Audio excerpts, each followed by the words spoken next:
Quelques années avant la Révolution, la France, sous le règne de Louis XVI, est en paix. C'est un pays riche et puissant dont la population s'élève à 28 millions d'habitants.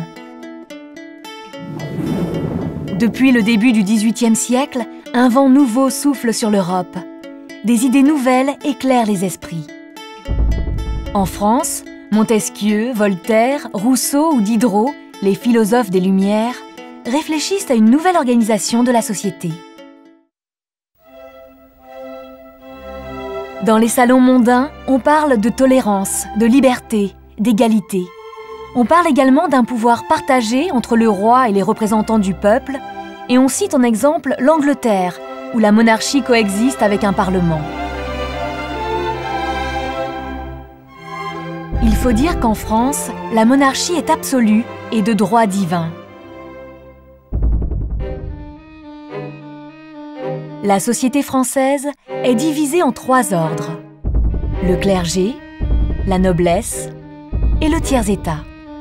Ce dernier représente à lui seul 95% de la population et supporte l'essentiel de l'impôt.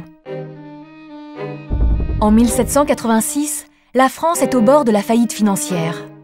D'une part, les dépenses royales sont considérables, tandis que les rentrées d'argent sont largement insuffisantes.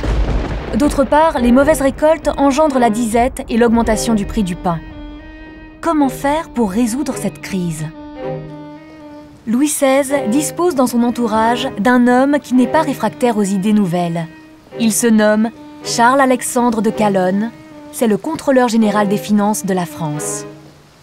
Il propose purement et simplement la création d'un nouvel impôt pour tous les Français propriétaires de terres, y compris les nobles et les membres du clergé, qui jusqu'ici en sont largement dispensés. Mais malgré ses efforts, les propositions de Calonne ne sont pas retenues et il doit quitter son ministère. Ses successeurs n'auront pas davantage de réussite. Alors, pour débloquer la situation, Louis XVI, sur le conseil de Necker, son nouveau ministre des Finances, se résout à convoquer les États généraux en 1789.